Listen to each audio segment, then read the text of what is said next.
Hey everybody, how's it going this evening? I hope everyone is fine. Um, yeah,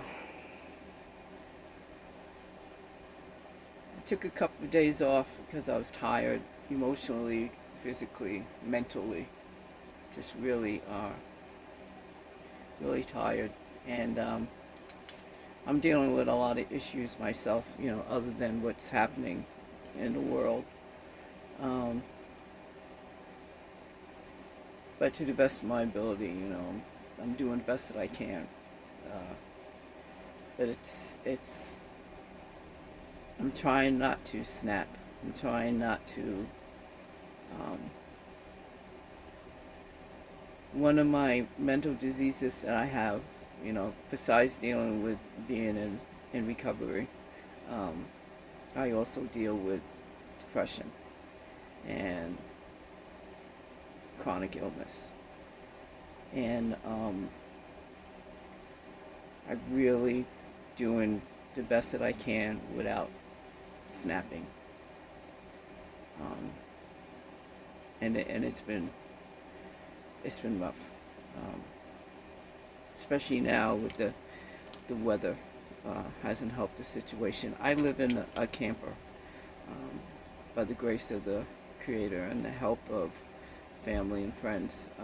In 2020, I went from living in a tent to living in a camper, and I'm grateful for living in the tent that I had because my cousin allowed me to hook up to her house, and so I was able to get electricity, and I had heat, and I had a TV. Even though I didn't have cable, didn't need it because I had Wi-Fi, and my brother helped me, giving me a good heater, and I had a nice bed and stuff. So I was very well for 2 years living in a tent, and I really enjoyed it.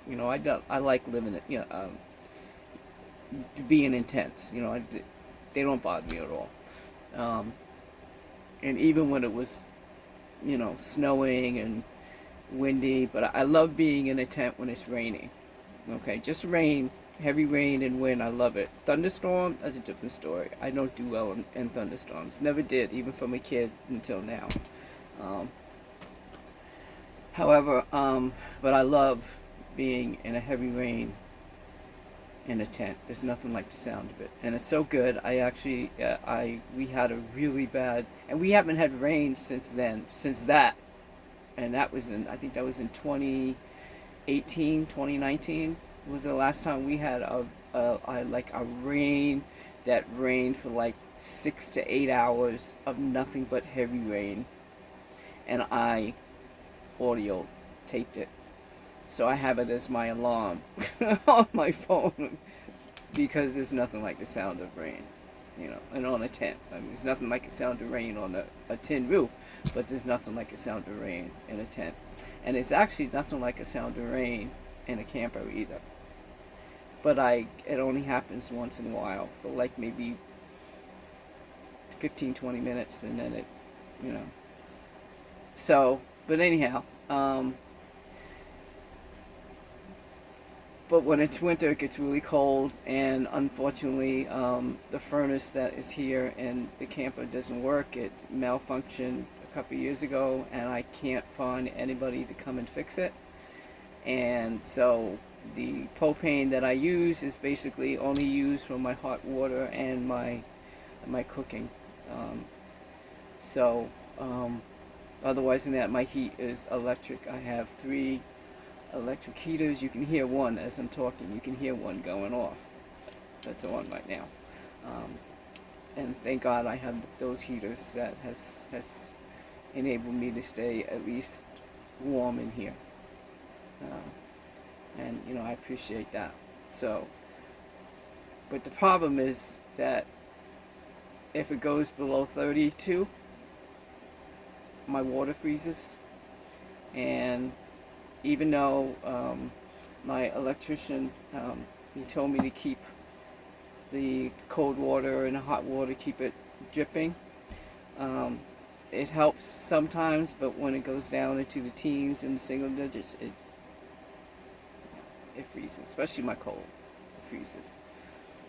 And right now I don't have transportation like I would like to. I mean, I'm just going through a lot. I'm still trying to raise money to build or get a house, and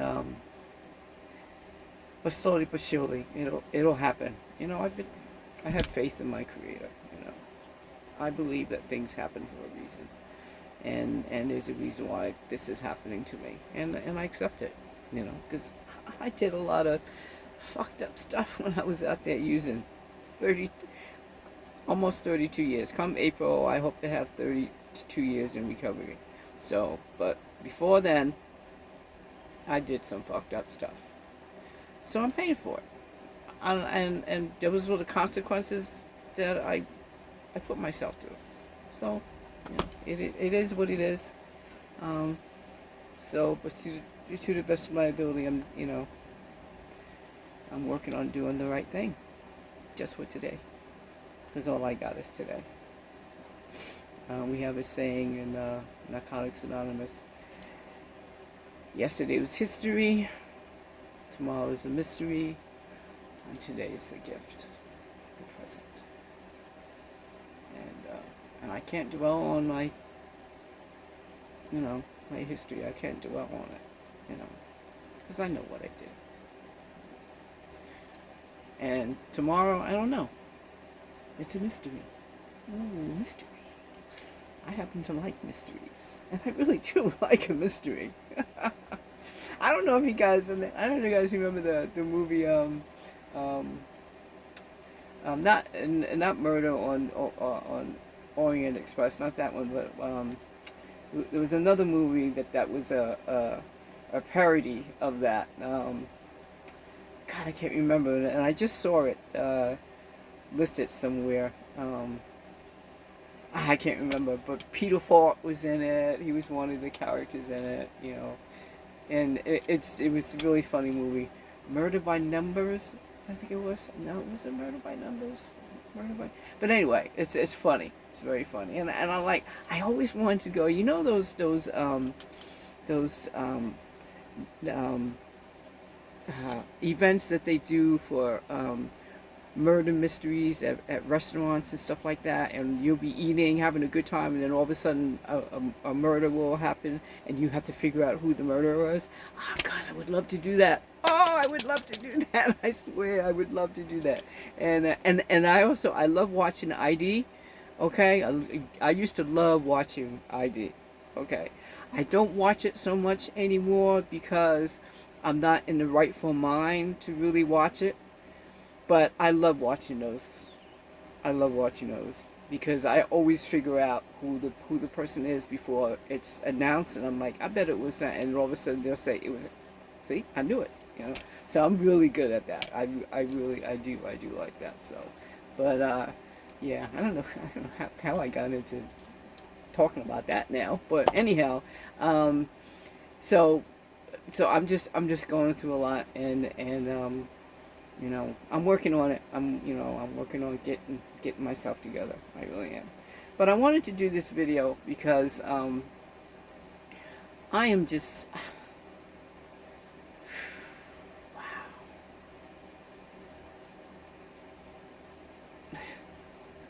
Okay.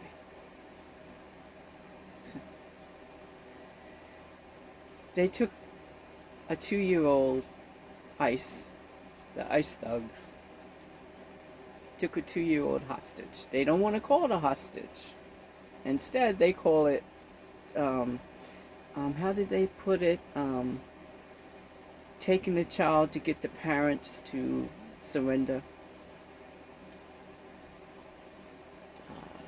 Sounds like a hostage or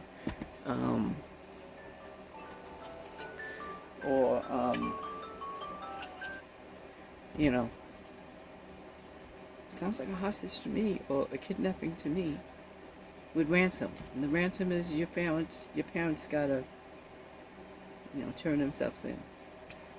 Really? 2-year-old? 2-year-old child?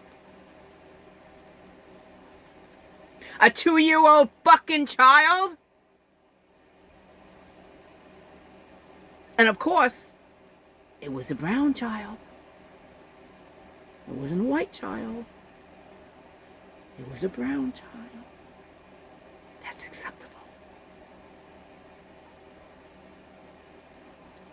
You know, I talked about this the other day, but I'm going to talk about this again.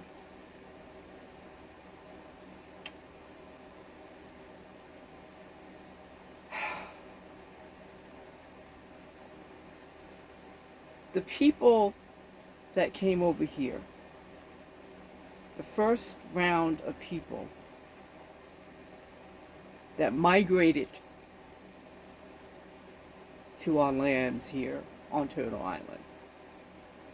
Okay? The first immigrants.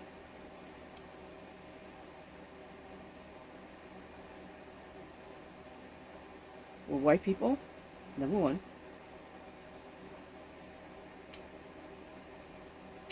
Supposed to have been Christians, number two. But the thing that they wrote about, those people that first came over here, was that they were the worst of the worst. Okay? It's written in your history. You know, white folks, you know, you should look at your history. If they haven't erased it already, because they might have erased that part. They were rapists. They were murderers. They were pedophiles. They were crooks. They were bank robbers. Burglars. The worst of the worst. They came from the prisons.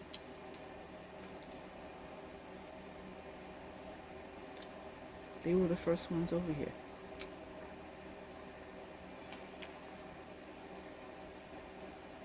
Male, female. They were the first ones over here. Isn't that something? Isn't that something?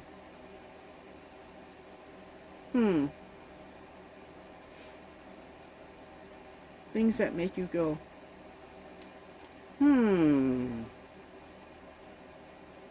but only to some people.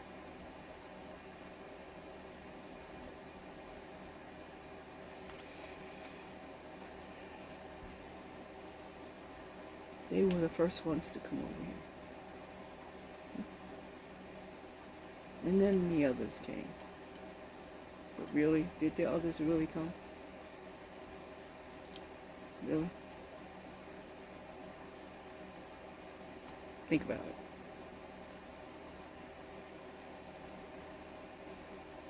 Because then all of a sudden, from, I don't know, 1492, 1600s, all of a sudden, slavery showed up. But before slavery, because this land was so abundant, so beautiful, and especially after the indigenous people who were already here, who were already functioning, who already had their villages, who already had their lifestyle. Okay? When they came over, guess who showed them how to survive?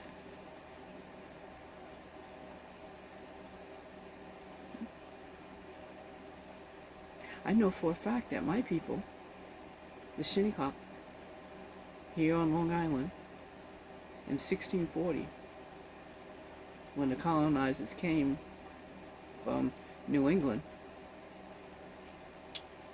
looking all bad, ripped up clothes, smelling, had an odor that was just an odor that we didn't Like, ooh, that's bad.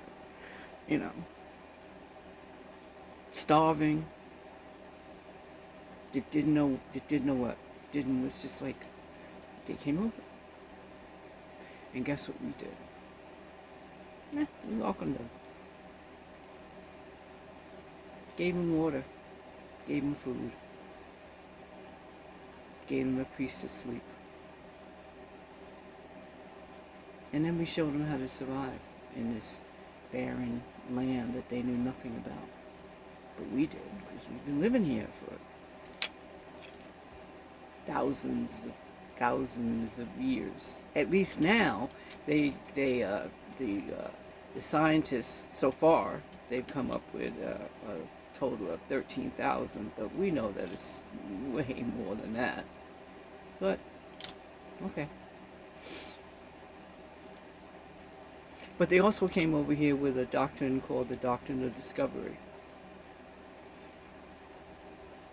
which was a doctrine given to them by the Pope in the 1400s. I can't remember the exact Pope, but this Pope said that God spoke to him and told him that they should go look for other lands, and when they do find lands, that they should conquer that land, take that land, and if there are black or brown skinned people on this land, so hey, if God knew that we were on this land, come on.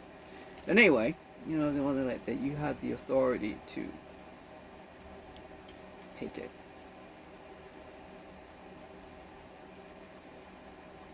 So they did.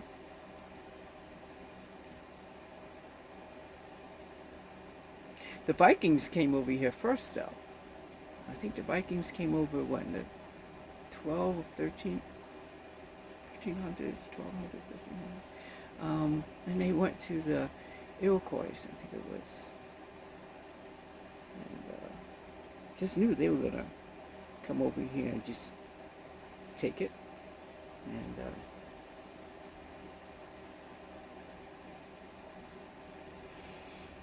yeah. Iroquois, Algonquins. No, I don't think you're going to do that. No, what? We're going to take. And you're like, no, you're not. They learned the hard way. Took their heads, bowed their heads, and took off. Went back home. No, these people, we talk about savages. I mean, we thought we were savages. Oh my God. But they weren't savages. They were just, you're not taking our land, and we're not afraid to fight for it and die for it. We're not afraid.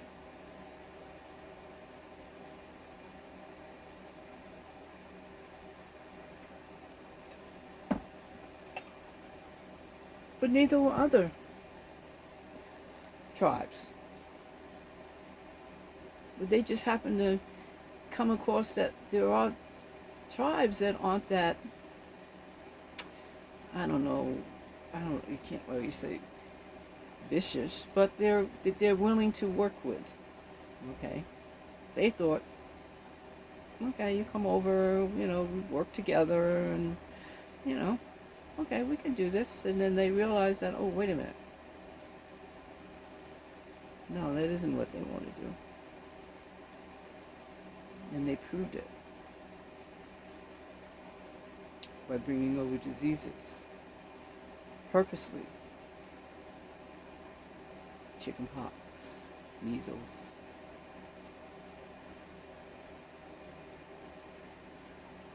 strep throat, to kill them.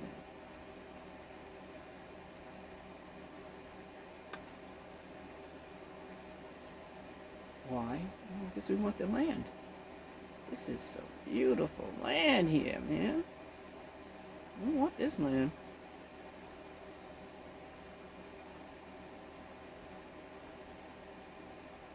Yep.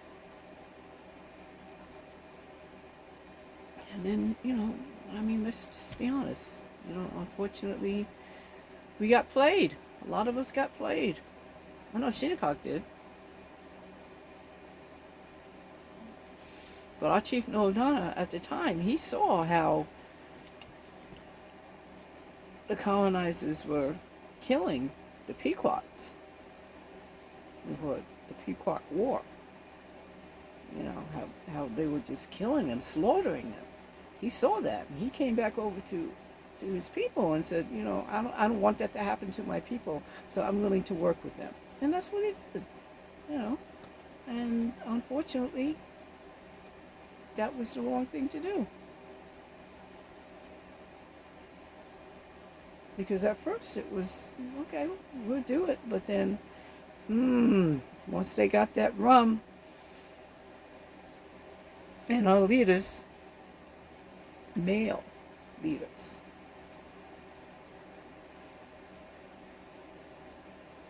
because we were a matriarchal society. Women were the leaders. And not because we were better than the males. That had nothing to do with it. It was just the fact that we were the nurturers. We gave birth. So we knew who the, leaders were going to be, who the warriors were going to be, who the medicine men were going to be. We knew just by, being the nurturers, taking care of them. That's... So it wasn't that we were better, we just knew it. And then the men did their thing. Protected the family.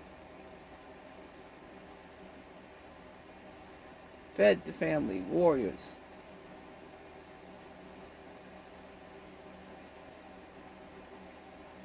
That was a circle of life. Our lives. And it's been that ever since. Except for, some of us assimilated very well into this white man's culture. And we're paying for it.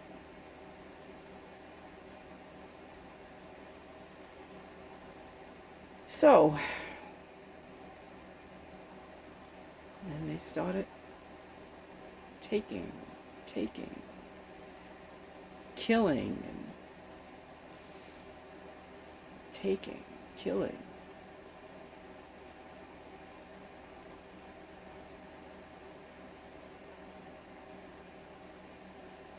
The gift that we have here on Shinnecock is that even though some of our people did move away, but it wasn't the majority of our tribe. We stayed right here. So the colonizers just took bits and pieces, and then before too long, they moved us on what was called the Neck, which was actually a swamp. Hoping if we move them there, especially off of their most sacred area, which is Sugarloaf, which was our most sacred area, where our warriors and our chiefs and our medicine people were buried. Okay. And not only our people, but the other tribes and nations would bring their people here because they knew how sacred our area was.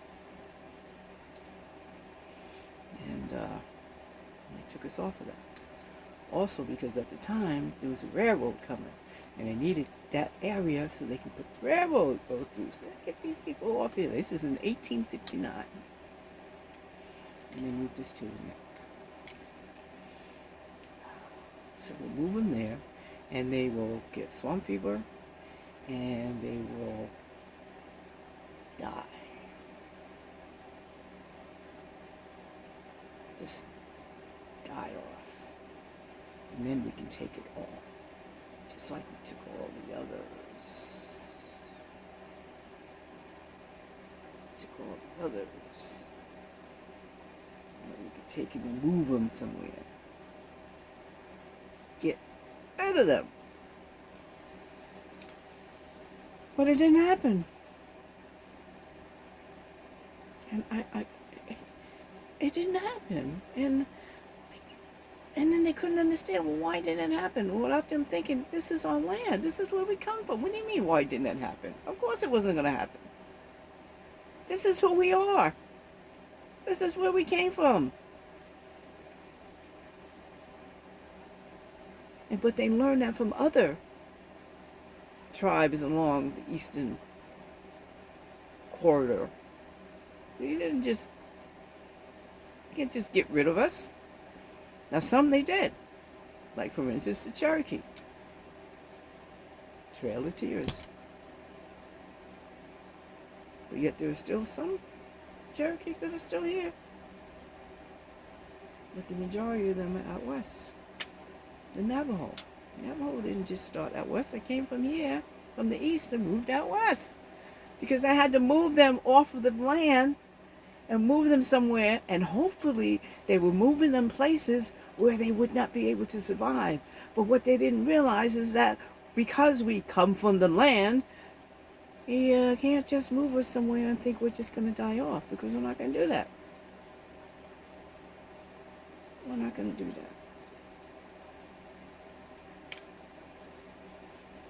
And we're still here. We're still here. And they can't stand it. Now they tried from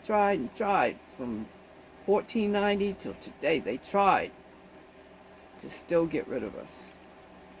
They weren't able to do it with alcohol, even though they're still working on that. You know, they weren't able to do it with diseases, but they're still working on that. COVID, come on, okay. And then they said, well, what else can we? Oh, okay, I know what. We'll get the children. We'll get the children. We'll put them in boarding schools. We'll chop their hair off, and we'll make them learn. Take away their language, and we'll make them learn ours, but teach them how to be servants. That's what we do. But that didn't work either. There was a man that I met through my sister Holly. Holly Hale Thompson is the first Native American woman to be ordained as a Presbyterian minister. This is 1980, I want to say 87. It might have been a little before that or around that time, but it was in the 80s. And yeah, she became the first Native woman to be ordained as a Presbyterian minister. Something can't take that away from her. And I used to travel sometimes with her and her mom, because her mom, Mama Chi, was also a member of the Methodist Church. And they used to go around and do church meetings and church seminars and stuff like that. And one of them that we went to, we used to go up to Buffalo and go to the Presbyterian Church on the Cagayagas territory. And it was there where Miss Hollow and Mama Chi introduced me to a Reverend Sidney Bird. And he was this guy was so funny. He was just he crack you up, tell jokes all the time, funny stories, the whole 9 yards. I loved him. I really loved him. Anyhow, he told a story how, because he went to a boarding school, and he left. I think he was either 4 or 5 years old when he left. And if I remember correctly, I think Reverend Bird was. I'm not sure which tribe he came from. It just went out of my head. Either Navajo or I'm not quite sure. But he went to school, but when he came home, he was, if I remember correctly, he was like 16 when he came home. But when he left speaking his language. And when he came home and he met his parents and his grandparents, he said he got off the train. And they were so happy to see him. But the problem was, he didn't understand what they were saying, because they took his language away. And he said it hurt me so that he vowed that he would relearn his language.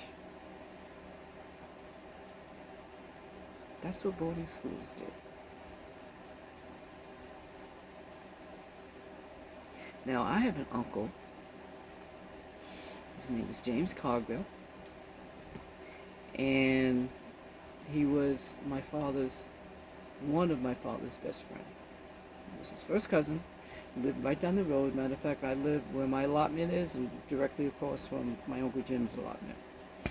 And my father passed in 1980. Uncle Jim's wife, Aunt Annabelle, I think she passed like right after that, a couple years after that when she passed. But anyway, Uncle Jim and my mother, were good friends. You know, they all stayed as good friends, and then they became companions.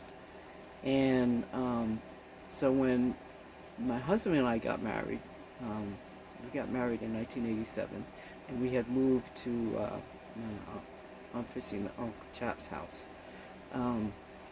Anyway, Mommy and Uncle Jim and my husband and I, they came over and we had brunch. And he had this cute table set up. It was unfolded into a picnic table, and we had brunch in our front yard. It was really cool. But Uncle Jim started talking about, was just talking. I love talking to the old timers and the elders, because they would talk about what it was like living on the territory back in the day, you know. And so Uncle Jim was talking about how he went to the Thomas Indian School. I didn't know that he went to the boarding school. It's like, whoa. Now, the one thing that myself and my Uncle Jim had in common was we both stuttered. We both had a stutter. He was a lot worse than me. However, that was the one connection we had, and we were very connected to that, you know, because we both knew. Okay. And so he was talking about how he went to the Thomas Indian School. And at the time, my mother, I think Uncle Jim was like in his early 70s, and my mother was in her late 60s. Something like that. But anyhow, Uncle Jim started talking about going to Thomas Indian School. And the look on his face went from, let's say, a 65-year-old or a 70-year-old man. When he started talking about the school, his look went from a 70-year-old man down to a 10-year-old child. Because when my Uncle Jim left, I think he was either between 5 or 6 years old, and when he came back, he was 11 or 12 when he came back. So he was there for 6 or 7 years. He was there. Okay. Now, remember I said 6 or 7 years. Either way, that's a long time. Okay. And he said, with this look, this childish look on his face, he said, from the day he got to that school to the day he left, and remember I said 6 to 7 years, the superintendent, whose name was Mr. Bremen, and I even have a picture of him. I found a picture of Mr. Bremen. Okay? This old, crusty, white man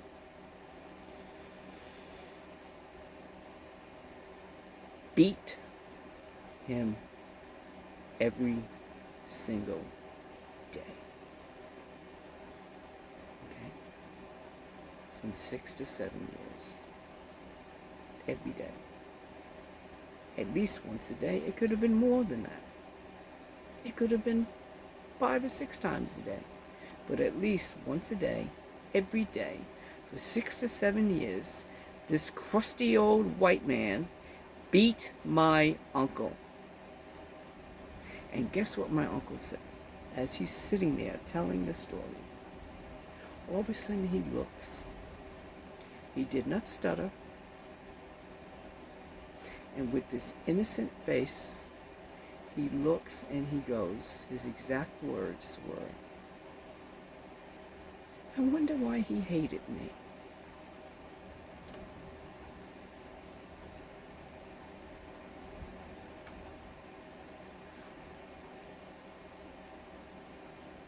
I wonder why he hated me.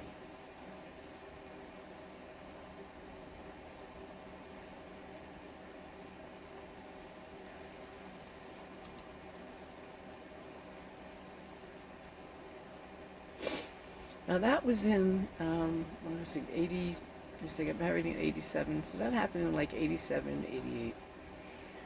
Okay, and I went through my turbulent times, up until, 1992 when my husband died. That's a whole other video I can do, because that's a, in 1992, when my husband passed away, that's when I was, got really introduced to bass. We called it bass, but it was crack. Okay, and in '93 was started to get into a relationship with somebody, and so that was 1993, and so in 1994 I finally got clean. I spoke about that on another video you guys have. If you want to listen to it, that's one of my first videos I did. Almost 2 months ago I spoke on that. So it was heavy. It was really heavy. But it was at that time when my niece had started.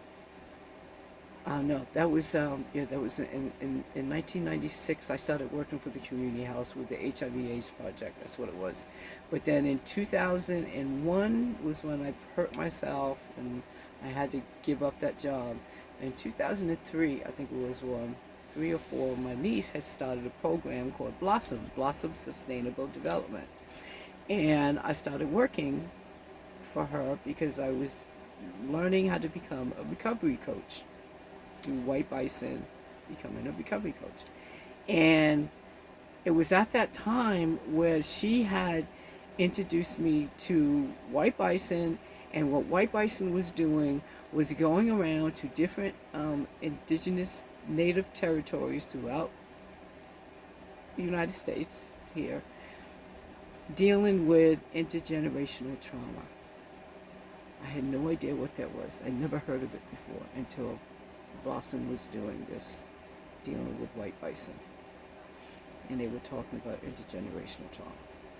And it was basically talking about the elders that went to boarding schools. My Uncle Jim had already passed. Okay. That's what he was going through and had been going through all his life. And that's what a lot of Shinnecock elders that went to the Thomas Indian School or went to Carlisle, because some of them went to Carlisle, some of them went to Haskell, some of them went to Hampton. I mean, there's a lot of boarding schools that our people went to. The majority of them went to the Thomas Indian School. Okay. And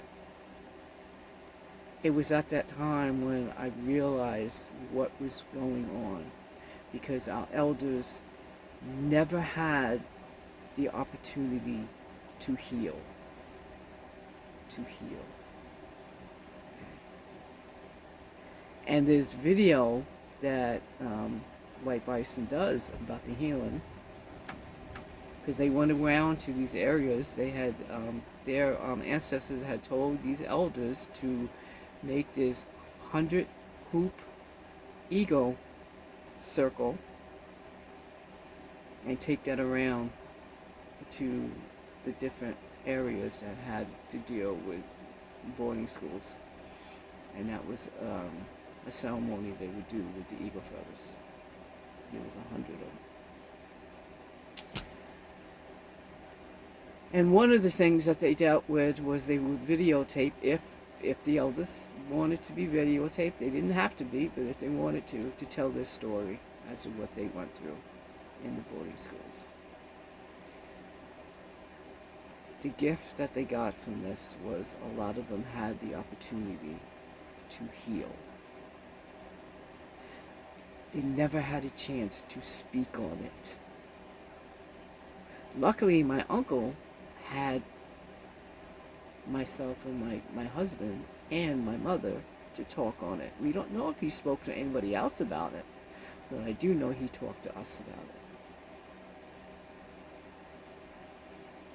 A lot of other of my elders who went to boarding schools, they didn't have that opportunity. I had another uncle, my Uncle Sheriff, we called him Uncle Sheriff. He went to the Thomas Indian School. He went to the school for over 13 years. Him and his sister. His sister went for about the same amount of time, if not a little bit longer. He, my Uncle Sheriff, was their #1 lacrosse player. He was good. And he even admitted how good he was. And he wanted to take that to another level, but it wasn't able to because he didn't have the support to do that back home. Which isn't surprising, because they were just taken, barely spoke to their families during that time, so they didn't know. And then when they found out, it wasn't, So anyhow, he was another one that got lost in the sauce, I guess you could say. Because he could have been, and he admitted, he said, man, I was good. He said he was really good. But he wasn't able to. But he never spoke about, like Uncle Jim. That was the only thing Uncle Jim spoke about, was Mr. Burnham and how he got beat every single day. But he didn't speak anything more about it. Uncle Sheriff, that's the only thing he spoke about was his, playing lacrosse. He didn't speak anything else about going to school. Okay? And Aunt Sis, his sister, she only spoke about the friendship that she had with the other women that she met up there. And actually one of the her best friends was my supervisor, Sissy Elm, was her mother. Which was so cool, because when they finally got together and meet, it was just wonderful. But they never spoke about anything but their friendship. They didn't speak about the atrocities that they went through up there. But I believe that but at the time, White Bison wasn't established yet. And I believe that if something like White Bison was established, they would have been able to speak on it. And I think it would have helped them to heal. Our people have not had the opportunity to heal from past atrocities. Okay? And now they have to go through more. It's like a non-stop cycle. The missing and murdered women and children, documented over 5,000. We all know it's more than that. Okay? And they're still missing and murdered. Okay? But now we got to deal with fucking ICE.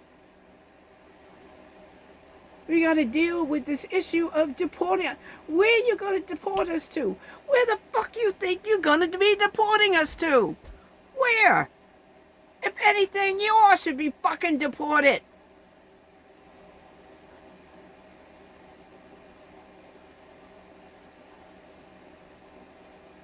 have any idea how, oh man, I wish I was alive back then, because I would have been Tecumseh. I would have been his right-hand woman. I would have been right by his side, because that's what he wanted to do. He wanted to start a war with the colonies.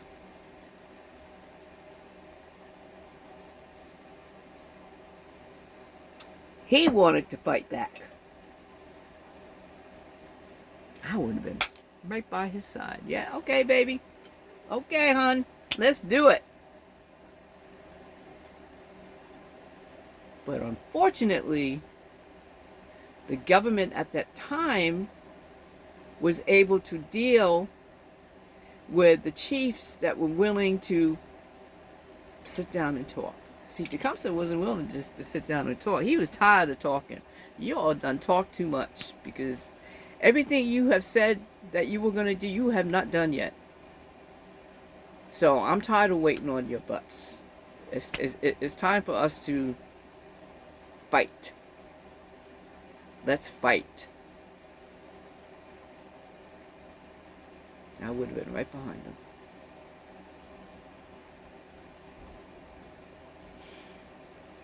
Instead, what are we dealing with? We're dealing with more lies,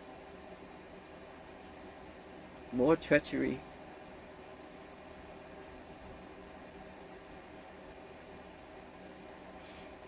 okay? The Oglala Sioux, the government wants them to break. I mean, it's bad enough. You all done broke over 350 treaties you've had with all the nations to this date, even more than that probably by now. But you want them to break a 150-year-old treaty to allow your butts to come on their territory to decide who they want to deport or not. Are you kidding me? And then you got the nerve to be holding their people hostage? What?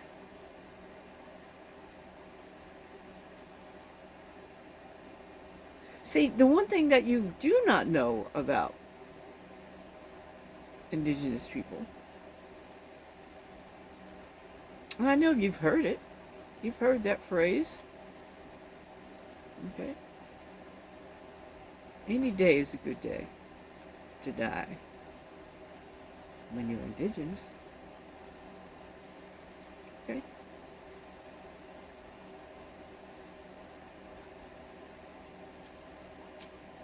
We don't care.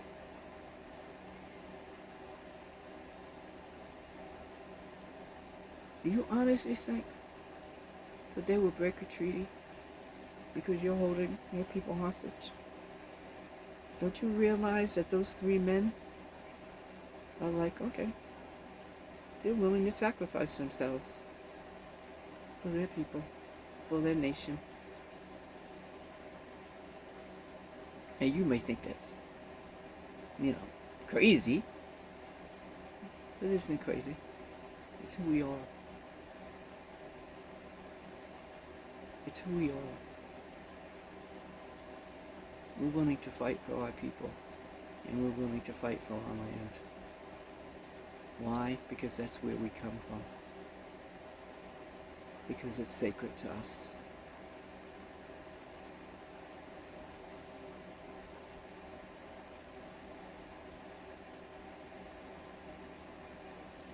And you may think it's crazy, but you know what? I understand, because you all don't act like that over in Europe.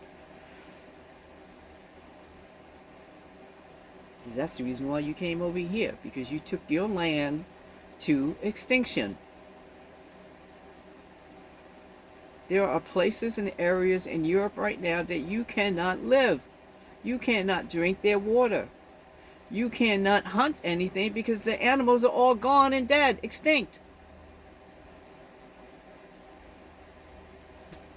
And you want to do what you did over there, you want to do over here.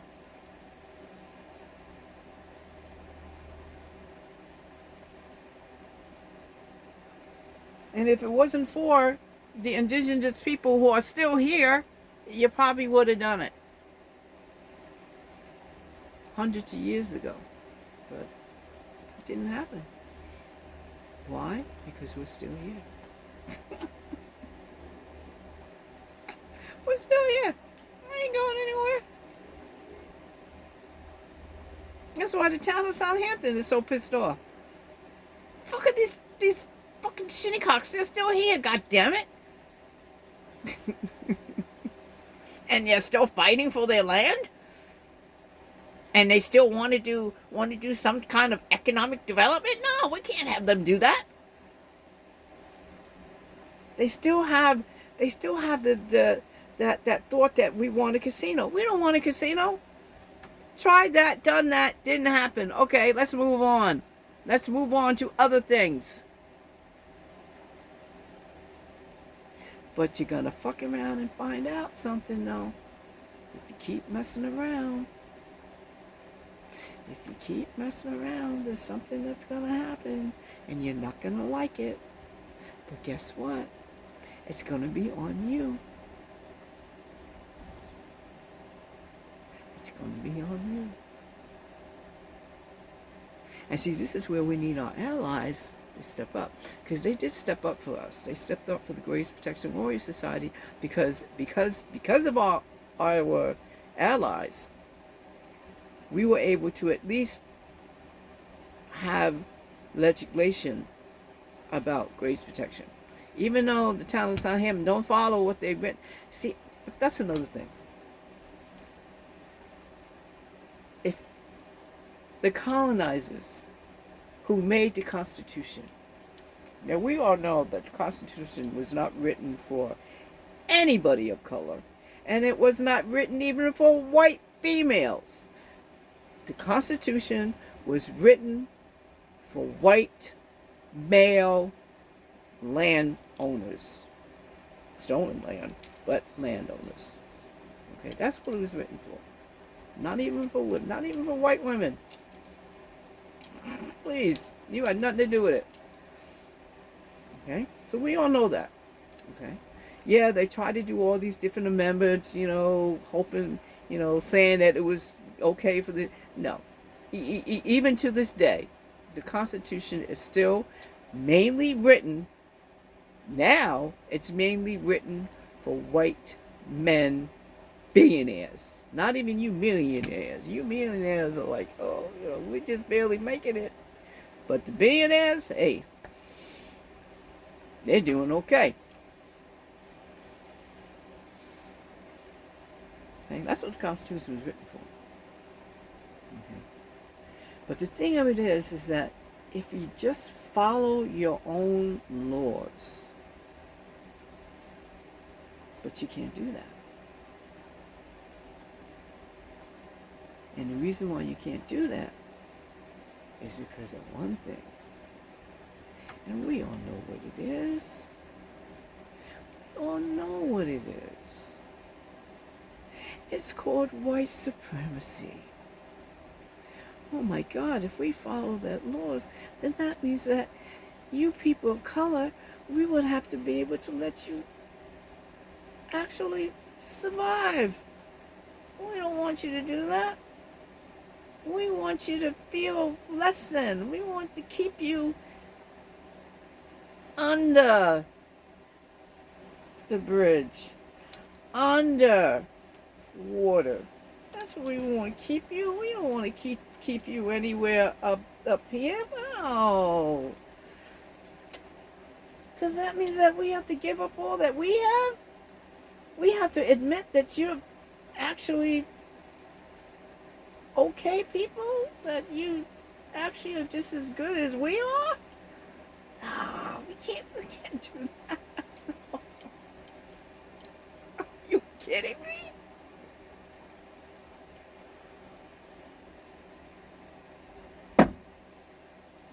No, we can, no. No, we can't do that. That you're gonna be happy? Oh,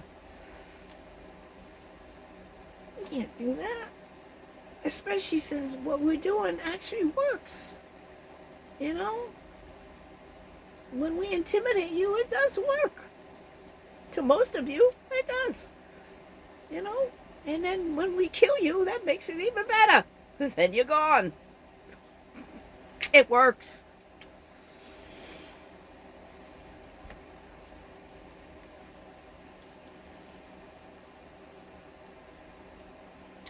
Yeah, to a certain extent. It ain't working anymore. It ain't working anymore. Because now you can't intimidate us anymore. Got that trick. Learned it. And a lot of other people are learning it too. And the good thing about it is that white people who are not racist are like, you know what? I'm tired of these people acting the way they're acting and thinking that they're me. Because they ain't me. I'm not like that. Okay? I'm willing to live with you. I'm willing to have you as my... I'm willing... Hey, I have no problem with you doing your thing. I have no problem with it. Because I realize that when you do your thing, you're really helping me out. Okay? And we're working together. Okay? And we're living together. And it really is not, it's not that bad. Matter of fact, it's pretty good. Especially when it comes to food, because you guys got some good food, man. And you guys, I mean, that potato salad. I never tasted potato salad that was made by people of color. And I'm talking not only, black folks, but us Indians, we know how to do good potato salad too. Okay? And collard greens. And I mean, we learned. And we also did it, well, actually, way before you guys got here. We were doing it. Let's be honest, we were. Maybe a little different, but we were doing it.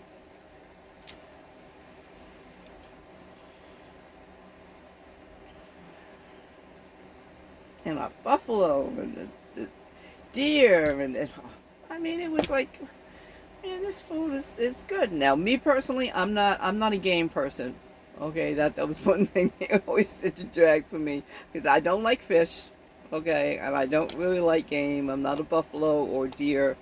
That was the one thing that I did assimilate very well into the white man's culture, because I do like steak and chicken.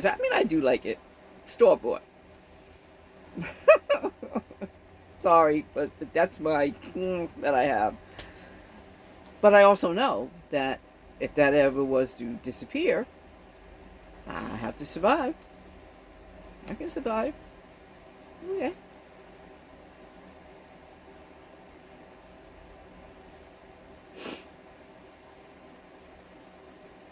So that's the difference. Is that there are white folks that are realizing that, we really it ain't that bad. Okay?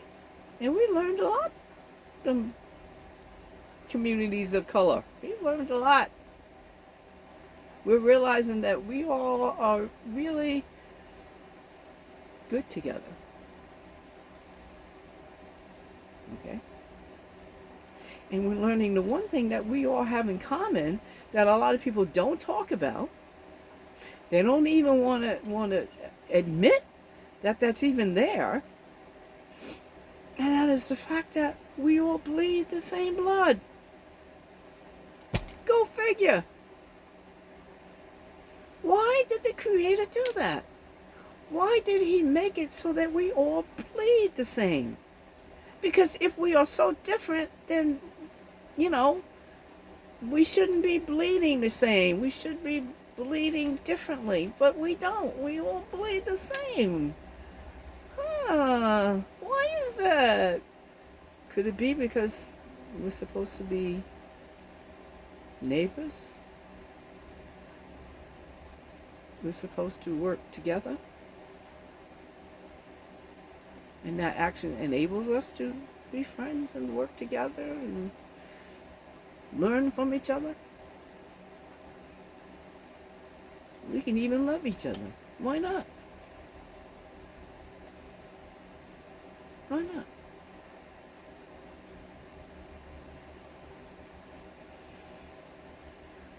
Why not? No, but instead, we gotta hate each other. We gotta hate each other. Well, you know what? We don't have to hate each other. We don't have to hate each other. We don't even have to like each other. We don't. But we do have to love each other. Because by loving each other, we have brought the one thing that we all will have. And that's the Creator. Because what is love? But the Creator.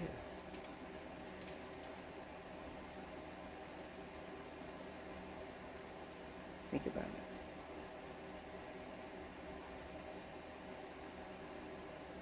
And coffee. Coffee too. Coffee. Because coffee, some of us, we gotta have our coffee. Alright? Come on. And I ain't talking Starbucks. No, I don't, Never liked Starbucks. Never did. But, you gotta have coffee. And tea. Okay? Gotta have coffee and tea. Okay? Got it. But we also gotta have love. Nothing like it. Nothing like it in the world.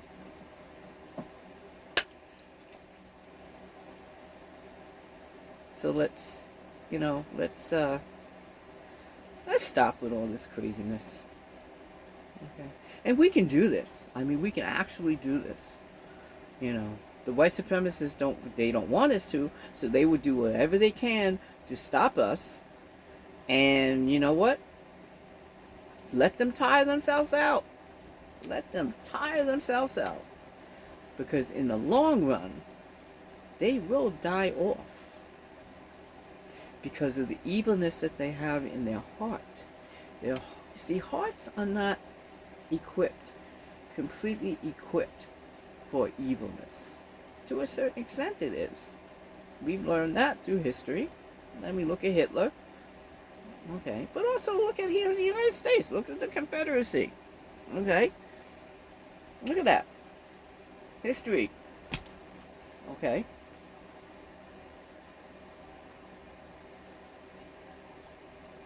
But when we work together, it's incredible. It's really incredible, and history has proved it. We do see it in history. That it's wonderful. It's really wonderful.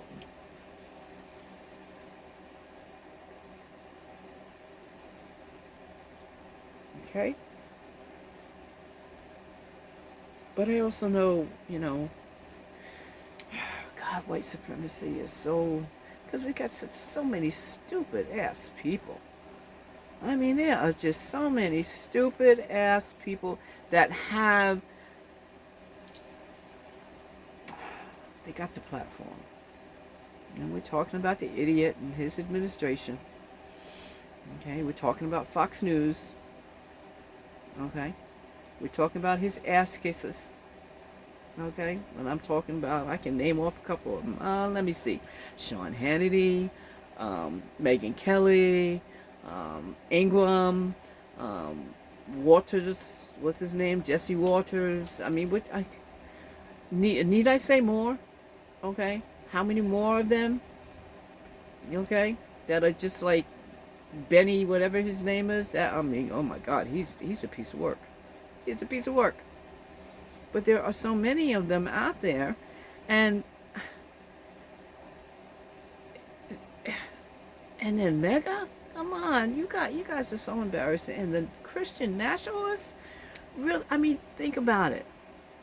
Think about the Christian nationalists. Okay?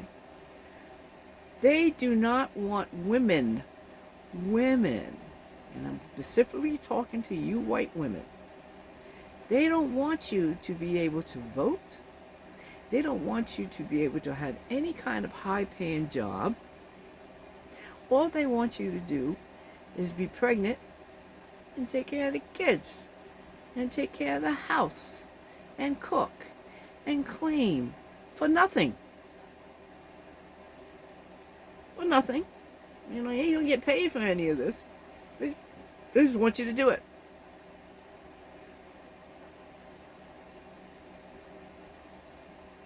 That's what white nationalists want. And the men, the leaders, we will take care of everything. But yet they forget about that the fact that when they take care of everything, they want people of color to be able to tell them what to do. Slaves.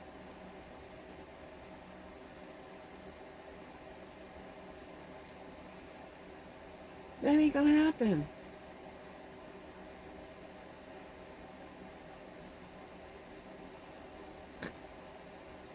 It's not gonna happen. Okay? Indigenous people, black people, Hispanic people, Asian people.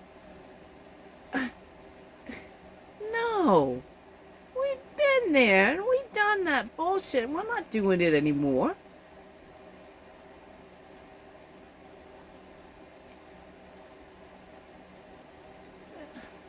It's not gonna happen. I know that's what you want us to do, but you know, it's kind of, you know, you kind of did a service for us, especially the Hispanic people. Now they don't have to worry about going out in the fields anymore. You know, and when they do, which hopefully they will, but they're gonna go out there and they're gonna do it a whole lot better. They're gonna be, okay, you're gonna pay me. You ain't gonna pay me what you used to pay me. You're gonna pay me some money. You want me to go back out in the fields and pick your, you know, your carrots or your cherries or your potatoes or your, now, yeah, we'll do it, but we're gonna do it for a lot more than you paid us before. Okay, that's basically what they're thinking in their mind. Okay, you want me to do this? Yeah, I guess so. Mm-mm. No, that ain't gonna happen. Okay, and other people of color. I mean, but we also know that we can start our own business. We can do our own thing. Matter of fact, we can hire you white people to do this.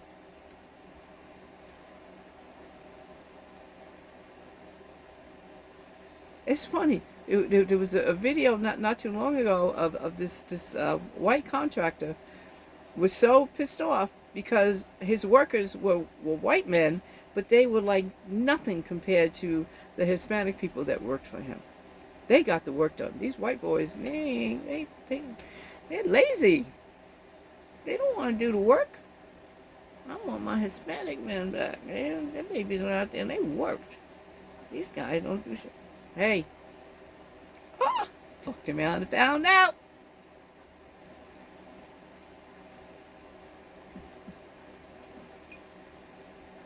Take advantage of somebody for as long as you took advantage of them and you think that they're just going to come right back and keep doing the same old shit. That's called insanity. And a lot of them are learning that I'm not going to go back doing that again. Especially if I'm going to do it the same way I did it before. Nah. Now you got to do it different. Now you're going to have to pay me. Okay? You don't have to pay me.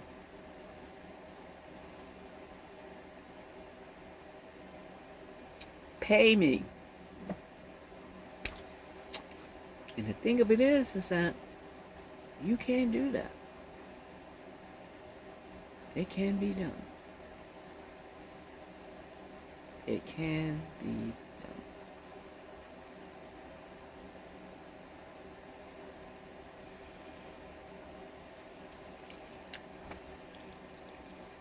That's the one thing that you all, white supremacists, you blew it.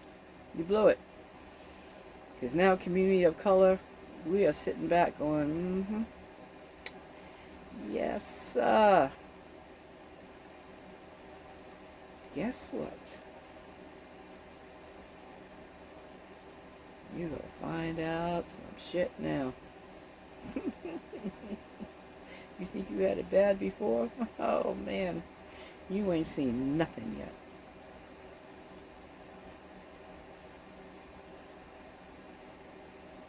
You ain't seen nothing yet.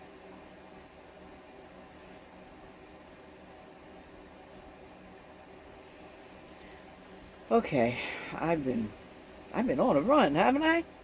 But I can't help it. I can't help it because you guys are just, oh man, unnecessary. There's such unnecessary bullshit that is going on right now. Totally unnecessary. People are dying, and children are being traumatized, and the sad part about it is that we have to find all the ones that have been traumatized by this and give them something to hold on to. Okay? And help these people to not do the one thing that we really don't want them to do. Do you know what that is?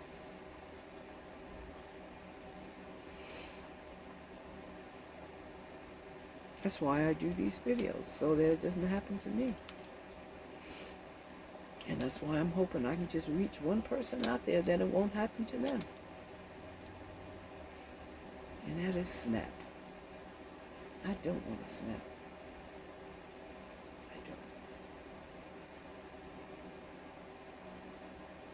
I don't want to snap.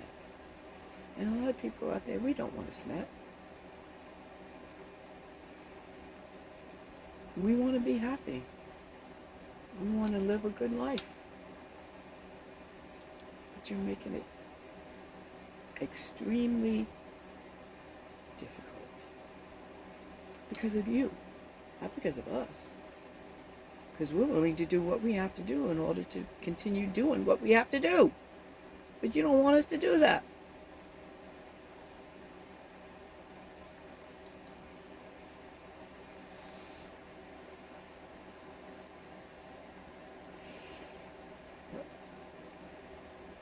So, like I've always said, we have a lot of work to do.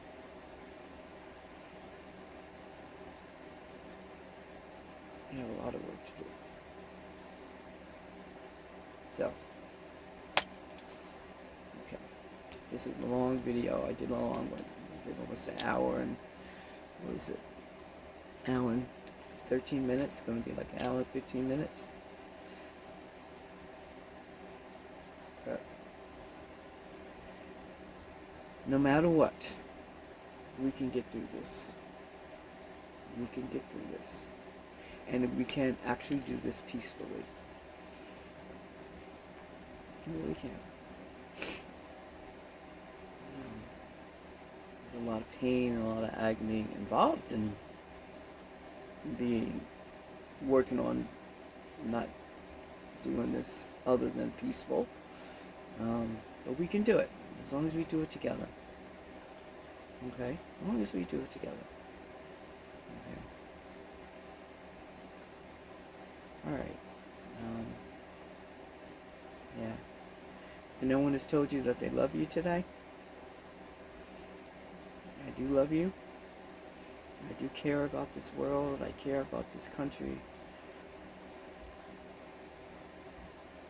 I really do.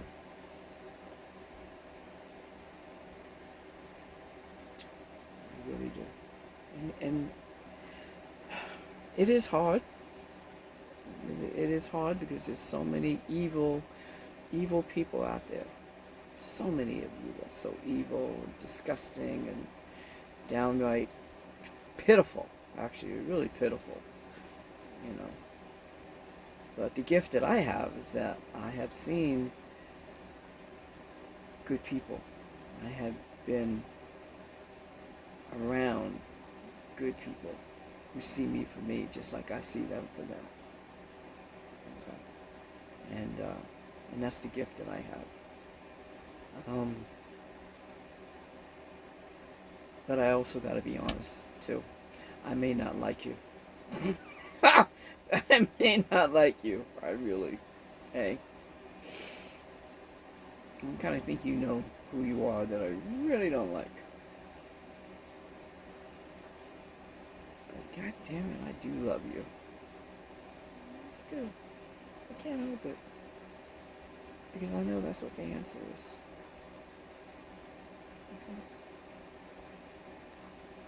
Okay. Alright. Peace and blessings. And do one thing for me. Do one thing for me. Pray. Ask the Creator. Help me.